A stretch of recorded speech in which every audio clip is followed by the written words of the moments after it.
Second coffee. Yeah? Okay. Yeah. I've never taken such a long video. So, we'll delete it after we'll salvage your phone back. Could do without it. So, we'll put it in the oven, and the iu badik nafshe, because it will examine itself.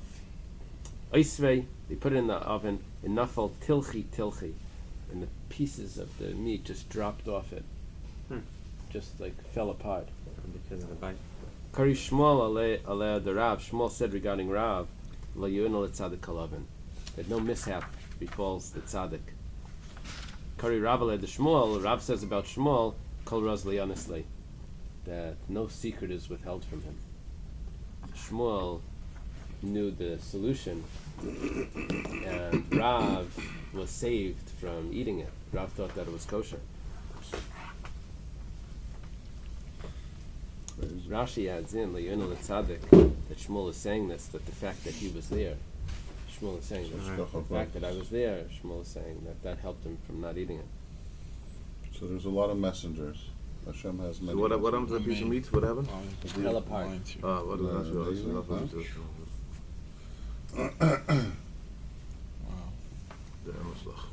that? I think that once you pass in a halacha on like an animal or something, you need to, if you eat from it, then it's like it's the real deal. It's not just consolidating the psak. So if it goes the other way around, if you machshir it, then you sure have to eat it. Yeah. You can't go in the positive, negative. So he's like, come on, let me eat some of this to show that this is okay. Wow, it's crazy.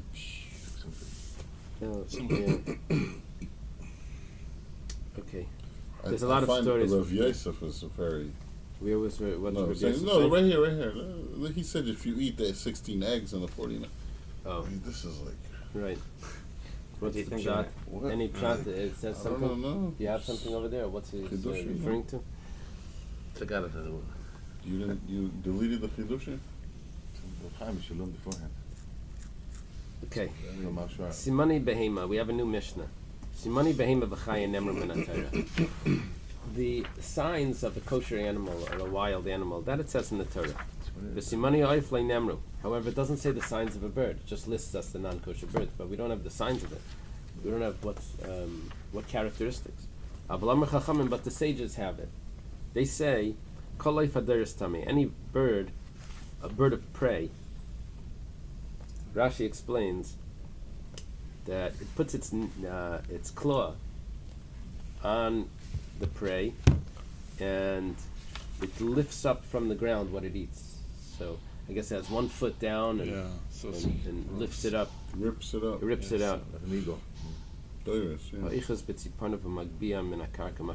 It lifts it up in its claw. That's what it's doing. It's lifting up in its claw to the mouth. That's considered a tummy bird. Any bird that has an extra finger. Now, Rashi says that a bird would have, like 3 fingers in the front, and would have an extra one in the back. Has one in the back, but it could be that there's one that also drop higher in the back. Like a turkey. A turkey has an extra finger up top. Higher, There's different discussions. There's different opinions here. Some say the etzba yisera means that the middle finger on the bird is a little bit raised above, or is a little bit longer. The Rishonim discuss what's the Rambam, the Ran, and there's apparently middle what side, but depends where the finger is. The zefek, it needs to have a zefek, which is called the crop, which is that little area that we said that's on the part of the digestion. The kurkabani niklaf, the kurkaban, which is the pupik, the gizzard, has a skin inside that could peel off from the muscle. So the skin that holds the food, the grain, that peels. So that would be tahar. So the extra finger, the zefek, and the kurkabani niklaf, that's tahar. If we get tal to shech the chicken breast, we'll have to try to peel off the kurkaban. It'll be on video. Okay, Rabbi Lazar bar Tzadok Aimer. Rabbi Lazar bar Tzadok. This is the son of Rabbi Is Tzadok. he arguing, or he's just adding? I think he's adding.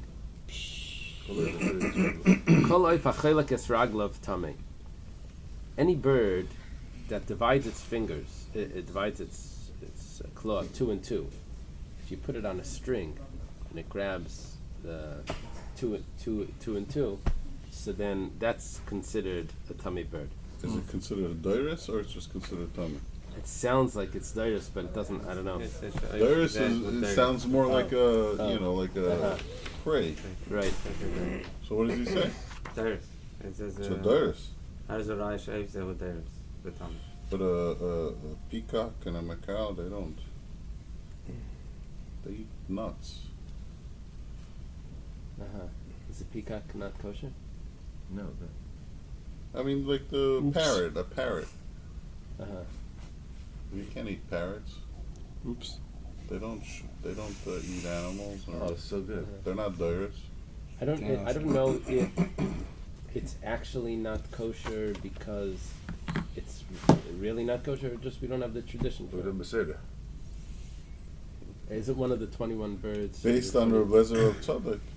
It separates its. Yeah. Oh, okay. So then that's one of the. So, but what I'm saying, not because it's dairis, but because he has another halacha l'moshe mitzina, kol ha'oif achelis raglav tameh. Nothing to do with dairis. The only thing that I comment would be that maybe it comes from a family that the larger ones do that. I don't know. The big parrots, they look pretty. Or you can have some oifis which are No, those- cautions and trish. But those big ones look pretty scary. They're cute behind the cage, but there's a and they talk to you, and they jump. Ubachagavim, when it comes to the grasshoppers, kol sheish le'arba raglayim, if it has 4 legs, arba kanafayim, there's 4 wings. The kartzulayim, it also needs to have an extra set of jumping legs, which are these long legs that go all the way to the back. The knaf of chayfen asruba, and its wings cover the majority. So it has a lot of ways to get around. These are the ones that we can eat, right? Yeah. No. Ashkenazim don't, but Yeah. but if its wings are covering sushi. its wings are covering the majority of it. So this is going to be kosher. Rabbi Yosi Eimer Shmei Chagav. People eat locust powder. It needs to have. Big thing. Yeah. In its name needs to be Chagav. I don't know in which country, but I guess it had to have been called at that time Chagav. I had a friend that did a joke on me. He took me to his relative's house and he served me this chocolate-covered thing. And it was like this wiggly chocolate-covered thing. He says, "Taste it." And I said, "What is it?" So he said, "I'll tell you after you eat it." Oh, that's great. He said, Those are the worst. "Well, what bracha? Mistake. What bracha is it?" He said, "It's shakal." Eats weird. It's okay, it's shakal, I ate it. Anyway, he goes, "Oh my gosh, you're Ashkenazi, right?" I said, "Yeah, you're also." He says, "No, don't you see my skin is a little dark, I'm Sephardic. It's a grasshopper." No. Then afterwards he told me that it was orange peel. I never had chocolate-covered orange peel before. But anyway, okay. So, ubedagim, when it comes to fish, kol sheish le snaper v'kaskeses, if it has a fin and a scale, it's kosher. Rabbi Yehuda Eimer shnei kaskasin v'snaper echad. It needs to have two scales and 1 fin. Interesting, no? Those 2 things. I mean 2. It can't be 2 just actually. 1 scale. One I big don't know how scale. big the fish is, but you need to. 1 fin is enough, but it needs to have at least 2 scales. 2 scales. Wow. Ve'elohin kaskasin. These are the kaskasin hakavuim by. They need to be attached to it. Now we actually hold that it needs to be able to be removed.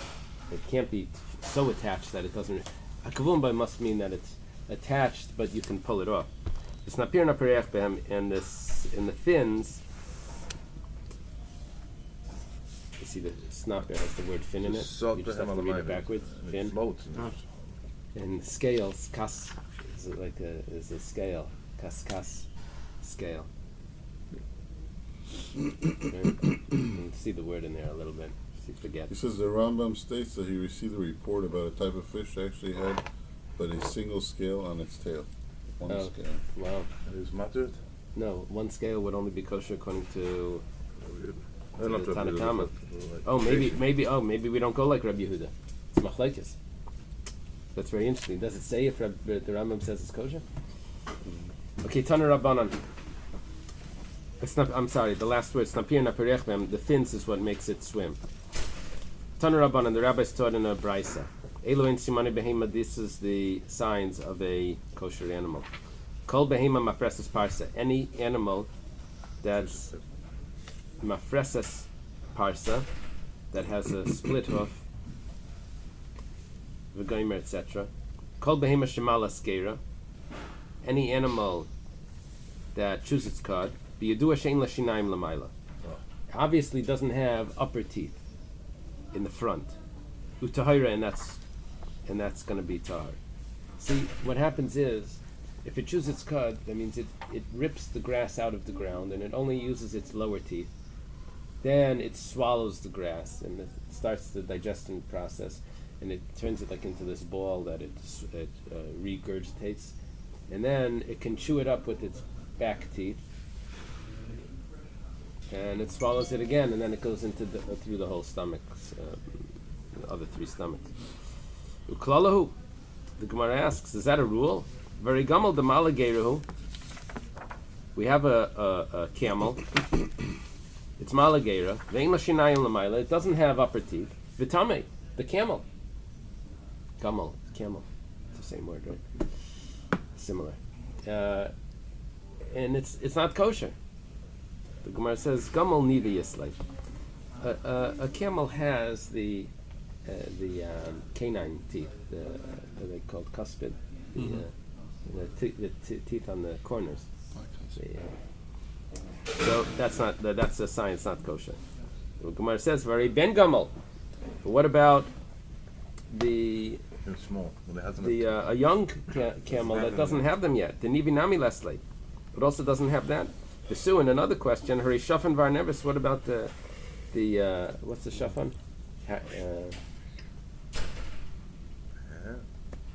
Hyrax?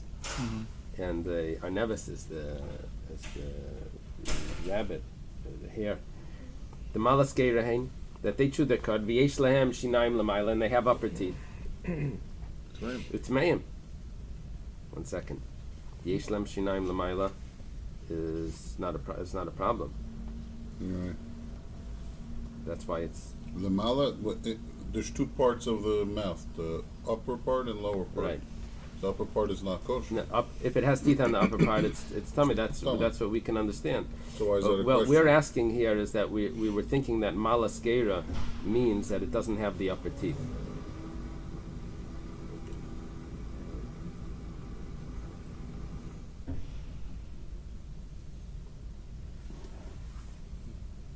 But Tameyan, we understand why it's tummy, because it doesn't have the split hoof. We're asking on both sides. The Gemara now asks, and does it mention the teeth in the Torah? Rather, this is what it means. If it doesn't have the upper teeth, then we know it's malaskera. And that's what that's the rule by all of the kosher animals. Umafres is parsa, and it has split hoofs, tahira. And it also, so interesting. So the fact that it doesn't have the upper teeth also tells me that it doesn't have split hoofs. Also tells me that it has split hoofs. So the upper teeth would be the main sign. The Gemara says, so why don't you just look at the hoofs? With the hoofs cut off. If it doesn't have hoofs, you don't know if it's malaskera, you don't have to wait around. You just check the jaw. You just check the teeth. The Rav Chizda, like Rav Chizda says, Rav Chizda says if someone is walking in the desert, someone sees that it's an animal, that the hoofs are split. Vedic Papia. So you just check them out. Main Lashinaim Lamaila Bidur Shitara. Imlav Bidur Shitameya. And if it doesn't have, if it has upper teeth, then you know that it's tummy. But the only thing is you need to be able to know a gamal. You need to know what a camel looks like. Because that can throw you off. The Gemara asks, 1 second, gamal obviously, but gamal has the canine teeth, the teeth in the corners. Ben gamal. You know the young. You need to know what a young camel looks like because that doesn't have it yet. The Gemara asks, Lav Amratika ben gamal ikanami minachrina the damila ben gamal. 1 second, maybe there's other species that look like a young camel or that have the same characteristics as a young camel that you don't know about. If a young camel has it, maybe others have it. Don't think like that. It says in the pasuk, the camel that chews its cud and nevertheless it's not kosher. Shalit bailamai, the master of the world. The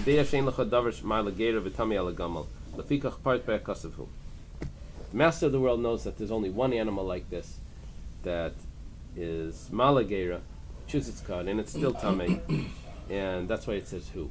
So Rabbi Yishmael is disagreeing with Rav Chisda, right? Because Rav Chisda must be saying you don't look just at the species. He's saying look at this animal and examine this or that. Most people would say, oh, I recognize it's a camel. I don't have to look at anything. No, Rabbi Yishmael is helping Rav Chisda's halacha. Chisda says you only have to look at the mouth.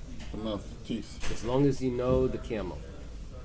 I'm saying So most the people problem would, is- most people would say don't look at it. You know the species is not. He's saying look at the individual animal. Right? No, I don't see that. I see what Rabbi Yishmael's doing is he's saying species versus animal.